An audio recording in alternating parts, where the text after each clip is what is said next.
Hola, ¿qué tal? Muy buenas tardes, ¿cómo están? Bienvenidos otra vez más aquí a un episodio de Autofonaxarios Auditivos. Hoy vamos a tener una invitada, una doctora que queremos mucho.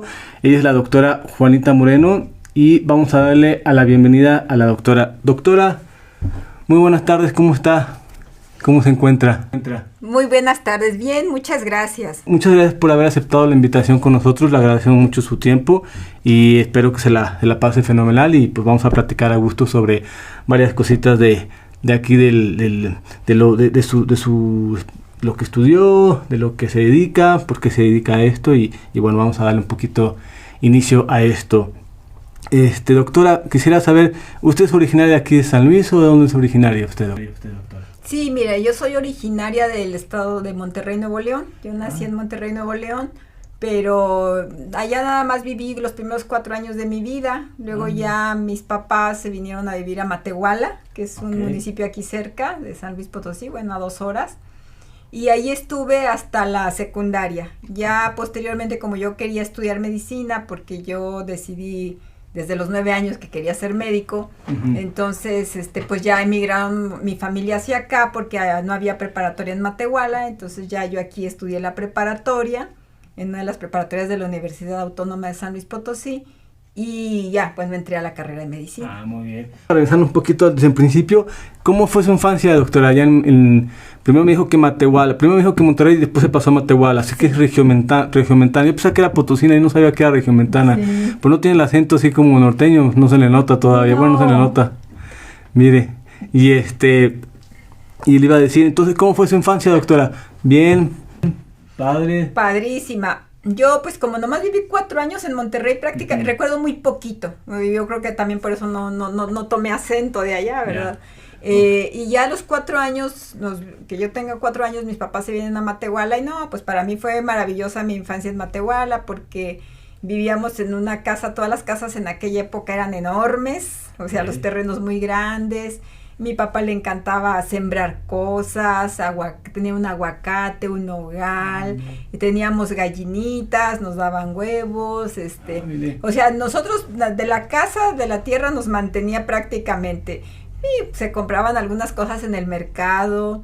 Antes no había, pues en Matehuala apenas empezaba un supermercado, entonces, pero sí fue una infancia muy, muy, muy agradable, o sea, yo tuve televisión hasta los 10 años, hasta que yo cumplí 10 años tuve televisión, porque en aquella época, pues no solamente la gente de mucho dinero tenía televisión, entonces, pues mi familia tardó en adquirir una televisión. Entonces, se la vivía en el campo jugando ahí con, no sé si tiene hermanos o no, o con su papá la ayudaba ahí era pura siembra, ¿no? Me imagino, de lo de aguacate. ¿Qué más me dijo? Sí, aguacate, nogal, pero mi papá trabajaba en la ciudad, él trabajaba, yo tengo una hermana, y bueno, jugábamos mucho ahí, teníamos un perro, entonces el perro era también parte éramos un equipo, nos la paseamos ahí nuestras aventuras, ¿verdad? En la casa. Y de chiquita, ¿qué quería hacer de grande? ¿Quería ser médica o quería hacer otra cosa? ¿Su sueño era ser médico o antes de los 10 años que tenía alguna idea de querer ser alguien o qué quería hacer? De entrada, al principio, pues no recuerdo, por ejemplo, de 4 o 5 años, pues no, yo lo único que quería era, cuando estaba allá en Monterrey, quería ir al kinder, porque yo veía que los niños venían y traían libros, y yo decía, ¿de dónde vienen esos niños? Y me decía mi mamá, no, pues vienen del kinder, y yo, pues yo quiero ir, ¿no? Hasta que cumplas 4, entonces supongo que yo tenía 3 años, pero me acuerdo, y hasta que cumplas 4, entonces, pues bueno, hasta que cumplas 4, y pues ya esperaba, y pues me gustaba mucho la escuela porque jugaba en el kinder, todos los colores que me enseñaban, las letras, o sea, para mí era así algo muy... Y ya después cuando estuve en la primaria, a mí me gustaba mucho también todo lo que es la literatura, el español, entonces yo preguntaba, ¿y una persona que le gusta el español a qué se puede dedicar? O sea, preguntaba a mi mamá. Abiertamente, ¿no? Abiertamente, sí. Y me decía, no, pues puede ser escritor, puede ser puede enseñar, o sea, me decían, ¿verdad? Pero bueno, no tenía yo así, pero decía, pues es lo que más me gusta, porque me gustaba mucho, se me facilitaban las conjugaciones, todo eso. Posteriormente, yo me acuerdo que cuando estaba en cuarto año de primaria y que estábamos viendo ya los sistemas del cuerpo humano, que el ojo, que el oído, que el sistema digestivo, yo me acuerdo que yo vi una foto de un oído, y me llamó mucho la atención, lo vi, dije, ay, qué bonito, y le veía los huesecitos, pues la bien y sabía. Mi papá me explicó, porque decía, ¿por qué se llama este estribo? Y mi papá me explicó, como él era mecánico, pues sabía de herramientas y cosas, ¿no? Entonces él me explicó, le dije, oye, papá, se llaman como las herramientas, los huesos. Dice, pues sí, ese papá, el martillo, un yunque, y me llevó a ver un yunque con un amigo herrero. Mira, ese es un yunque, y había un yunque con un herrero y todo. Y luego el estribo, pues donde ponen, allá había muchos caballos y no era difícil que yo conociera un estribo donde pues la gente se subía y todo. Entonces dije, ay, mira, pero fue como anecdótico, no quiero decir que porque vi eso yo quise ser otorrino, ¿no? Fue una cosa que en ese momento me llamó la atención. Empezó a despertar un poquito la parte del interés del estudio humano, quiero pensar yo, ¿no? Sí. Como que cuando eres chiquillo tienes esa inquietud por algo que te gusta, imagino que por ahí empezó. Sí. Mira, sí, padre, es correcto, así fue. Entonces ya yo pues seguí estudiando, seguí viendo, y cuando yo tenía 9 años, vine aquí a San Luis porque mi mamá tuvo una enfermedad que la tuvieron que operar aquí en el hospital del Seguro Social. Entonces vinimos, nos quedamos con mi tía, una hermana de mi mamá, y pues tenía sus hijos, varios estaban estudiando medicina, eran como 3. Entonces estaban estudiando, entonces a mí me llamó la atención, ¿cómo que estudian medicina? Y que ya, pues yo tenía, se me hacía muy padre que yo los miraba, que llegaban con sus libros, y luego de repente hojeaba los libros y veía que, pues las letras no le leía, pero veía los dibujos y me gustaban, y luego entonces ya después yo dije, no, pues yo quiero ser médico, así como que nomás así, que quiero ser médico, está eso padre. ¿A la edad de los 9 años? A los 9 años. Okay. Ayudan a la gente, pero a mí más que en ese momento el de ayudar a la gente a los 9 años, lo que me interesaba era precisamente lo que usted ya comentó, el conocer el cuerpo humano y cómo funcionaba el cuerpo humano. Eso era lo que a mí me llamaba mucho la atención. En ese momento dije, no, pues si soy médico voy a saber todo eso, decía yo. Entonces así, y empecé a decirle a mis papás, yo quiero ser médico, y mi mamá, sí, está bien, así como diciendo, pues, ya cuando crezca va a querer otra cosa, ¿no? Y cuando ya llegué a la secundaria y ya empecé a ver nosotros allá en Matehuala, en la secundaria llevábamos por medio de áreas, o sea, de asignaturas. Uh-huh. Aquí en San Luis Potosí el sistema que llevaban, a pesar de ser secundaria federal, o sea, del gobierno, llevaban áreas, ciencias naturales, ciencias sociales y matemáticas, español. Y allá nosotros llevábamos asignaturas, o sea, de ciencias naturales las dividían y teníamos maestro de física, maestro de química, maestro de biología, o sea, estaban separadas también las ciencias sociales. Entonces, la verdad, en aquella época, aquella secundaria de Matehuala tenía muchísimo mejor nivel que la que estaba aquí en San Luis, del mismo gobierno, ¿no? Siendo federales. Entonces, porque pues podíamos ver más a fondo todo, o sea, el maestro de biología nomás nos explicaba biología, la maestra de química igual y así. Y ahí me llamó mucho la atención, pues, la biología, la química me gustaba mucho. O sea, la química me gustaba mucho y la biología. Y también... imagino que la anatomía, me imagino. Sí, veíamos poca anatomía porque era en realidad biología, o sea, no había mucho ahí, pero de todo, o sea, veíamos, me llamaba mucho la atención eso. Entonces yo dije, no, sí, pues yo voy para ser médico. Yo decía, yo voy para... Era como, digamos que es como un tronco común, ¿no? Sí. Me imagino. Ajá. Y le iba a preguntar, y bueno, dentro de esa etapa, ¿hubo en algún momento que le marcó así, que le determinó, aquí ya decidida voy a estudiar medicina? O sea, dentro de lo que me platicó, ¿hay algún momento, alguna anécdota que diga, pues aquí realmente fue cuando decidí ya 100% dedicarme a esto? En realidad no, así una anécdota que me marcara, sí no, pero yo estaba muy orientada hacia eso, hacia lo que era estudiar medicina, ¿sí? Pero luego cuando ya me vine acá y entré a la preparatoria, aquí en la preparatoria, el primer año pues era común, o sea, bachillerato común, pero ya en el segundo, porque era el bachillerato de la UAS, el que llevábamos, el de 2 años, ya teníamos que elegir un tronco. O sea, por ejemplo, los que iban para abogado, contable, todo, se iban al bachillerato socioadministrativo. Los que íbamos para medicina, para dentista, para químico, el químico biológico. Y los que iban para físico, matemática, ingeniería, alguna de esas, el físico matemático. O sea, teníamos que definir ya para pasar al segundo año. Entonces, había pláticas de orientación vocacional en el primer año de preparatoria. Y a mí, yo era también muy buena en matemáticas. O sea, a diferencia de que muchos, por ejemplo, muchos compañeros médicos dicen, es que yo estudié, los médicos en realidad somos malos para matemáticas, porque por eso nos fuimos para acá. Yo no, yo era muy buena en matemáticas. Entonces vinieron y nos dieron una plática. Yo ahí tuve dudas, dije, ay, me gustaba, ¿qué me voy? Al físico matemático, porque quería hacer física. O sea, dije, mejor hago física. O sea, no sabía. Sí, mejor hago física. Y luego vinieron y nos dieron una plática de la escuela de aviación para reclutar para ser pilotos. O sea, Entonces, pues yo fui a la plática, pero me acuerdo que esa plática nada más entraban pues puros compañeros, puros hombres, y nada más entré yo y otra compañera de la prepa. Y ya nos dieron la plática, bien bonito y todo padrísimo.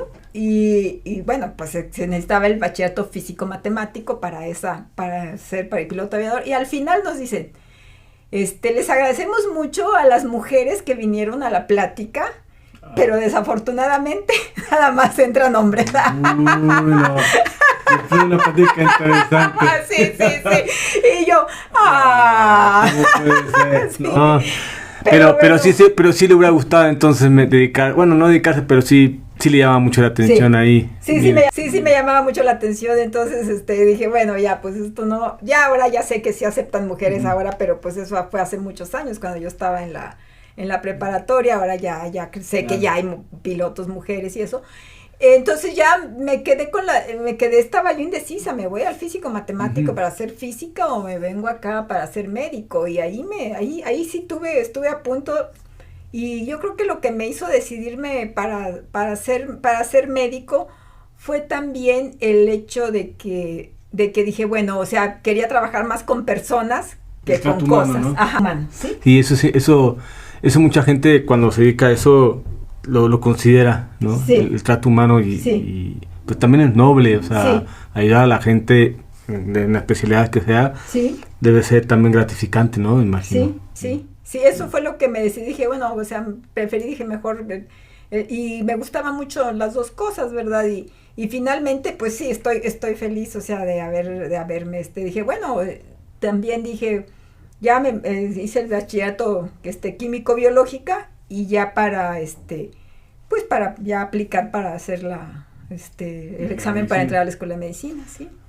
Y le iba a preguntar, ¿qué representa para usted la palabra medicina? ¿Qué representa en general para usted? ¿Qué representa esa palabra? Sí, y en general, bueno, de entrada cuando yo escuchaba la palabra medicina, ha ido cambiando mi concepto con el tiempo, o sea, de entrada cuando pues yo estaba en la prepa, medicina, pues para mí significaba la escuela de medicina, o sea, eso era lo que a mí significaba. No, pero se mete porque, como acabo de decir, o sea, va cambiando conforme va madurando, va entrando más al mundo de la medicina, pero bueno, adelante, continúe. Sí. Luego ya después, ya cuando estuve estudiando la carrera y que ya salí, medicina, entonces lo empecé a asociar con ser médico, o sea, con ser médico, con lo que es el médico, ya la persona, no un medicamento, no, sino con el ser médico.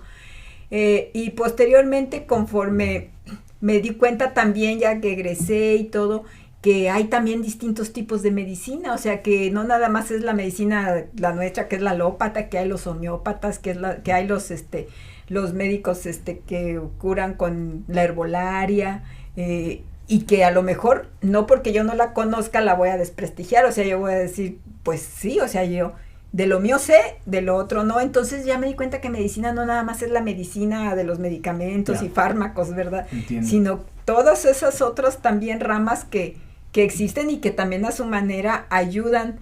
Y una vez leí un libro de uno que fue un maestro mío aquí en la escuela de medicina, y él escribió un libro de se llama la medicina, sobre medicina holística, ¿sí? Entonces él habla de holística como un todo, porque a veces cuando oímos la palabra holístico creemos que es algo así alternativo, distinto, pero no. Lo holístico también incluye la alópata, la homeópata, todas, o sea, es holos todo, ¿no? Y hay una frase que él, y que es con la que yo me quedo, y fue la que ahora que cumplimos 25 años de egresados mi generación, y a mí me pidieron mis compañeros que les diera un discurso durante la ceremonia, pues que médico finalmente, la palabra médico viene de ser un mediador, ¿sí? Un mediador entre lo que es la enfermedad y lo que es el enfermo, ¿sí?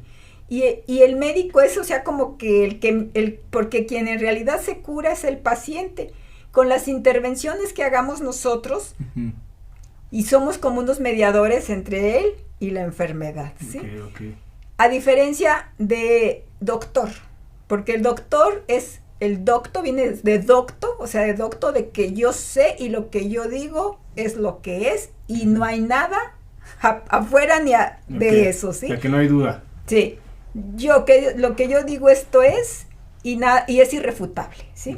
Entonces, por ejemplo, si un doctor le dice a un paciente, tu enfermedad no se cura, pues ya le está dando doctamente que no se va a curar, ¿verdad? Y también puede ser al contrario, le puede decir, tiene curación, claro.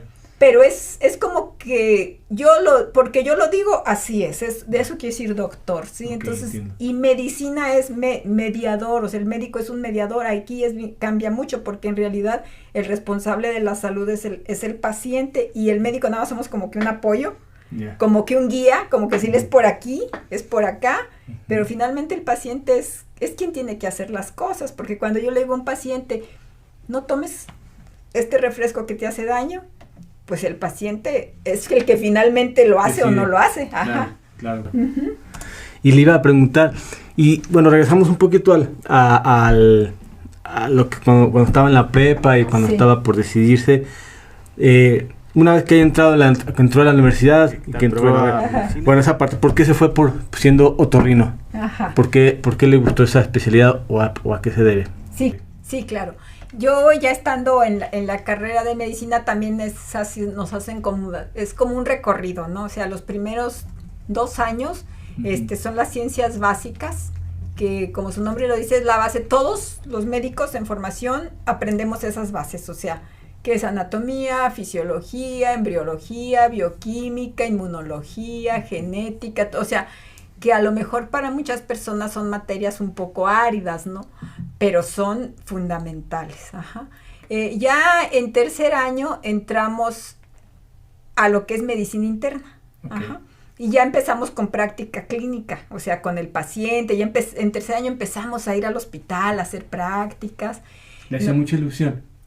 Sí, pues sí, o sea, porque ya ir al hospital, así, pero también me gustaban mucho las ciencias básicas, o sea, la verdad yo no tenía una urgencia por ir al hospital, o sea, porque pues estaba ocupada aprendiendo todo lo de las ciencias básicas, pero ahí aquí la escuela de medicina aquí de San Luis Potosí está dividida, bueno, en mi época estaba así, tercer año era pura medicina interna, entonces pacientes que uno atiende en consulta, que da recetas, que, o sea, nada quirúrgico, sí, o sea, ahí son cosas que no son quirúrgicas.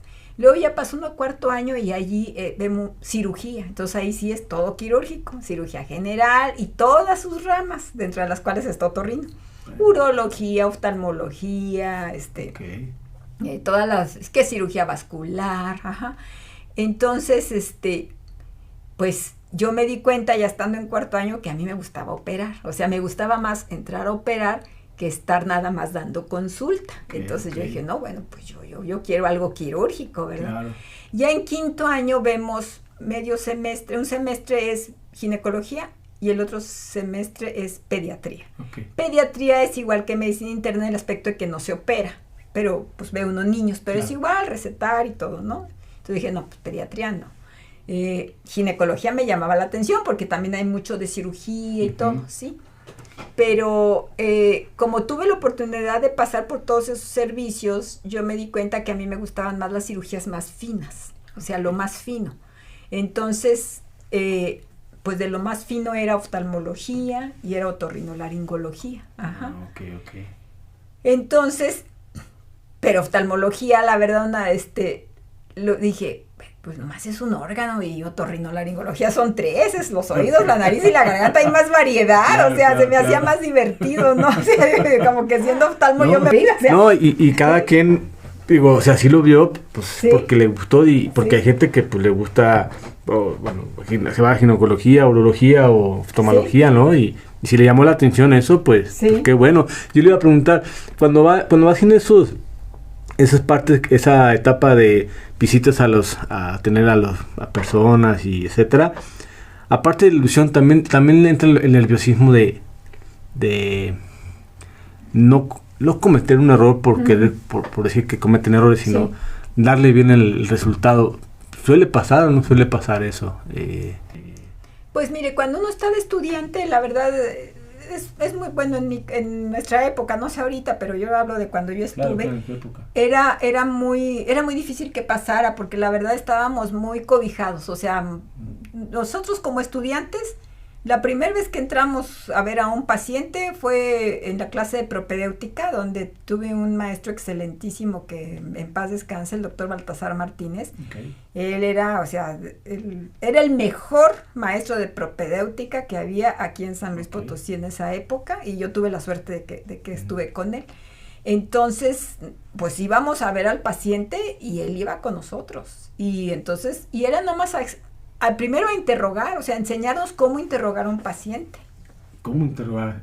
Muy ¿sí? Bueno saber cómo interrogar. Y luego ya después cómo explorarlo, cómo revisarlo, cómo examinarlo, y él pegado con nosotros, o sea, entonces, y él nos decía ahí su historia y nos enseñaba a redactar las historias, sí, y decía, es que ustedes a lo mejor no entienden lo que están escribiendo, pero alguien lo va a entender, o sea, ustedes tienen que explorar al paciente, interrogarlo bien, y a lo mejor no saben hacer el diagnóstico ahorita porque estábamos en segundo año de medicina, pero alguien que ya sabe y lea esto lo va a entender y van a hacer un diagnóstico con lo que ustedes hicieron. Entonces como que estaba muy bien llevado paso a paso, o sea, luego ya en tercer año de medicina, cuando empezamos ahí ya a tener pacientes a nuestro cargo, o sea, en medicina interna nos daban, tienes estos 2 pacientes, estos 2 cubículos están a tu cargo como estudiante. Pero en realidad estar a tu cargo era que pues estar al pendiente de que se le hicieran sus análisis que les habían indicado, que si estaba el resultado ir a recogerlo, ¿verdad? Que a escribir la nota de su evolución ese día, pero no la escribía yo, o sea, se la transcribía del interno, del residente, que ya tenían más experiencia. Entonces, como que lo iban llevando uno muy poco a poco, o sea, muy despacio. Entonces, en ese momento de estudiante eran muy pocas, pues prácticamente nulo que uno cometiera un error, porque en realidad los pacientes no estaban a nuestro cargo, simplemente éramos apoyo, y sí era un apoyo muy importante, porque simplemente, oye, ¿le hicieron al paciente sus estudios? O sea, checar, no se le hicieron, o sí, pues aquí están los resultados, o ve por ellos, porque pues antes no había que correo electrónico y que lo mandaban, sí, corría el externo por el resultado y lo traía. Y de hecho me le iba a comentar que me imagino que ha habido un cambio abismal ahorita comentó que ya lleva más de 25 años de servicio, ¿no? Lleva más de 25 años, ¿no? Quiero pensar que ha cambiado la tecnología de hace 25 años a ahora. Sí, mucho. Y imagino también que ya inclinándonos en la especialidad de otorrino, quiero pensar que la tecnología avanzada ya ha podido ayudar a mucha gente, me imagino, ¿no? Sí. Sí, me imagino. Sí. La verdad es que debe ser muy interesante todo eso. Yo una de las cosas que digo es que ser médico debe ser muy padre, pero es una responsabilidad muy importante, porque, bueno, depende en qué especialidad, pero pues también te juegas un poquito, pues no la vida, en este caso el otorrino, pues no es que la vida, pero los cardiólogos o sea, toda esa especialidad, como que sí le tengo respeto, ¿no? Sí. Y saberle y pues no equivocarse, porque si no, sí, pobre paciente, sí, la verdad, sí. ¿No? Ok, y doctora, quería platicar un poquito también sobre si nos puede dar algunos consejos, ya hablando más en la parte del otorrino, más en la parte del oído, ¿qué consejos le daría a las personas, a los pacientes y a la gente que nos está viendo? ¿Qué consejos le daría a los pacientes para que tengan más cuidados en sus oídos? ¿O qué es lo que recomienda de primera instancia? Sí, bueno, de primera instancia lo que yo les recomiendo es cuidar mucho el oído de exponerlo a ruidos intensos, ¿sí? Okay. Porque el ruido intenso daña el oído. Ajá. Entonces, hay distintos tipos de exposiciones al ruido. Uno es el ruido agudo, intenso, por ejemplo, la explosión de un cohete cercano o que un balazo, ¿verdad? Que causan un trauma acústico agudo y con daño inmediato, ¿sí? Esto sucede mucho, por ejemplo, en las festividades, que sacan los cohetes. Entonces yo siempre les digo a mis pacientes, ni salgan, ni salgan, porque, o sea, bueno, será porque yo soy otorrino y pues yo los miro, ¿verdad? Pero pues me han tocado pacientes que les explotó el cohete aquí. Al ladito. Aquí en un lado y perdieron el oído, o sea, pierden una hipoacusia severa, o sea, no es algo, entonces, yo por eso así les digo a mis pacientes, o sea, ni salgan, ¿sí? Yo, por ejemplo, vi hace tiempo a una señora, una persona, fíjese, la señora ya mayor, de 85 años, ella ya había perdido un oído por una infección de oído crónico hacía mucho tiempo, oía con el otro, entonces ella estaba en su casa, pero de esas casas así como que rurales, de que tienen así hoyos los techos y eso, pues cae un cohete en una festividad cerquita y del lado del oído que ella oía, ¿no? Entonces el cohete explota y ella pues luego el trauma acústico con el zumbido, pues me la traen y le hago la audiometría, no, pues sí, una hipoacusia profunda, y pues bien apurada la hija porque decía, es que ya no me oye nada, y yo con ella platicaba mucho y se está deprimiendo mucho y todo. Tuvimos la fortuna de que como acababa de pasar, pues le hice un tratamiento con una inyección intratimpánica de esteroide y logró recuperar la señora por lo menos unos 35, 40 decibeles, que era muy bueno. Y ya se le pudo poner aparato. Pero, o sea, de entrada, los oídos hay que evitar el ruido. Otra cosa que hay que evitar es el tratárselos de limpiar. ¿Sí? Al oído nadie debe de tratarlo de limpiar, ni el propio paciente, ni el familiar, ni la enfermera amiga, ni el médico general. El único que puede tocar un oído es un otorrinolaringólogo.